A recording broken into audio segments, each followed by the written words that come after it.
chances are, if you have seen the title to this video, right now you are thinking, really? Well, I will show you guys something real quick. One moment. I want to show you guys something. I don't know if you can see that. Underneath my bed, I have a cabinet, and it is full to the brim with Stephen King books, and that's not even all of them because it wouldn't fit. They wouldn't all fit. So I am a huge Stephen King fan. I've seen so many of his movies. I have like 40 plus of his books. I have multiple copies of some books in softcover and hardcover. I prefer the soft covers. And I just absolutely adore his writing style. I'm personally a writer. I write short stories and novels. And I freaked out when I found out that Stephen King was on his tour for his the last book in his Bill Hodges trilogy, entitled End of Watch. And I found out that he was coming to Charleston, West Virginia, which is, I'm not going to say the city that I'm from, but that's about like 30 minutes away from us. So when I found out that he was coming, Charleston's the capital, by the way, of West Virginia. When I found out that he was coming to Charleston, I flipped out. I was so excited. So I got tickets, and this is just a bit of a background.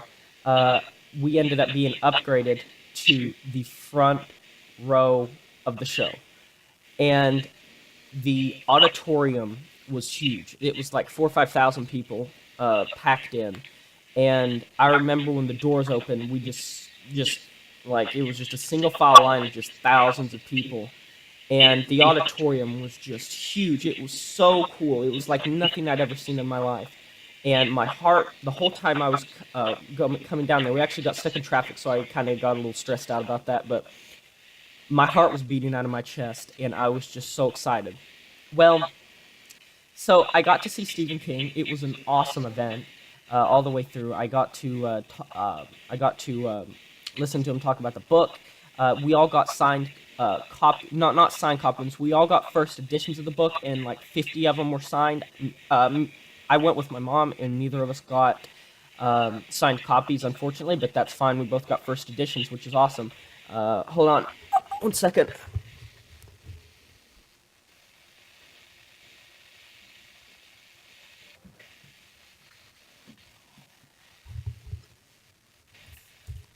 Oh, this book right here. Let me see if I can get this to show.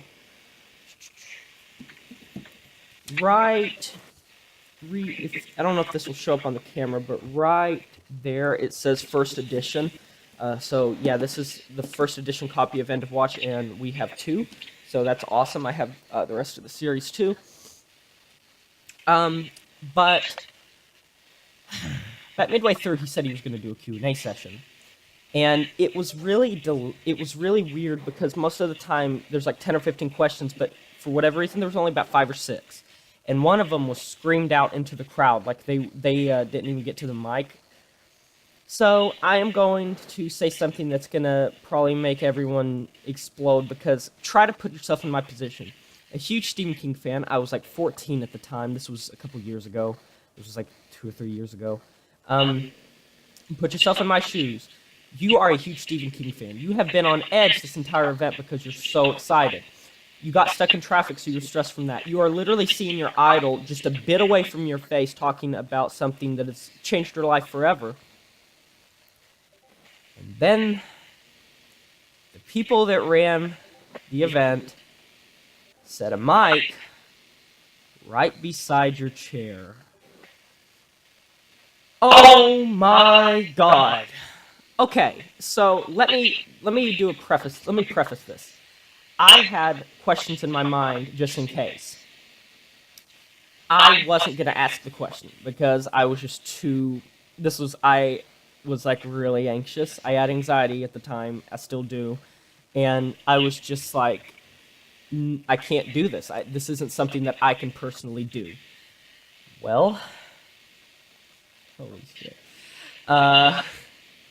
I see so many people, like, over to the left, over to the right, and behind me, all going towards the mic. And it's right beside my face. My mom pushes me on the shoulder and says, "Get up." So I get up, and I'm the first one at the mic. And the other side gets to go first because there were more people over there. And then another person went over there. And then there was a moment of silence. In the whole auditorium, you could have heard a pin drop. And Stephen King kind of crosses his arms and says, he said, "It's quiet in here, too quiet." And I said, "Let's do this." And I spoke up my question. I have repeated this question to so many people, and my family actually makes me repeat it to them so much because they still are so amazed by it. Without stuttering once, my legs felt like they were about to buckle on me, and I was just going to collapse. But I held my composure, and I just said, "Hello, Mr. King. My name is Julian Morrison. Thank you so much for coming. I'm so honored to be here. My question is, what gave you the inspiration to return to Castle Rock for so many of your stories?" He comes to the end of the stage and is standing literally like we're looking dead at each other. And as I'm asking this question, the whole auditorium is like the people in front of me. There was a little row of chairs that were like the VIP people that were, I would say about maybe like 50 to 80 chairs that were ahead of the front row that were like literally right on top of the stage almost. And as I was asking this question, everyone turned around like they did a 180. Like, let me recreate this. They were like that's literally what they did. And I looked to the side because out of my peripheral vision, I could see on the left and right sides because the way I was standing, the mic was in the, like, what's the word that I'm looking for? The lane. The mic was, like, set right in the middle of the lane where the chairs would meet, and there was a way to go down and up. And on the left-hand and right-hand side, there were, like, the front row seats. And, of course, everyone there was looking at me. And I even kind of, like, glanced over, and everyone was looking at me. I was dying inside. Literally, it was bad enough that I was talking to my idol, the person that I had looked up to for so long as a writer. But it was even worse that I was having to do this in front of like 4,000 or 5,000 people, all looking at me simultaneously. So he comes to the end of the stage and he just crosses his arms and he answers it for like 3 minutes. I was one of the longest answers of the whole show. And I remember I sat down, and there was this woman that was sitting beside my mom, and I will never forget this. It was this little chubby, like middle-aged woman that was there by herself, and she leaned over my mom, tapped me on the leg, and said, "You're not even mine, and I'm so proud of you." It was amazing. It really was. It was amazing. So that was the story about. Oh! I want to add something. When we got outside, we were waiting for my dad to pick us up, and it was hectic out there, obviously, and there was these 3 college-age girls that came over, and they were like, "You are the little boy that asked the questions," and I was like, "Why?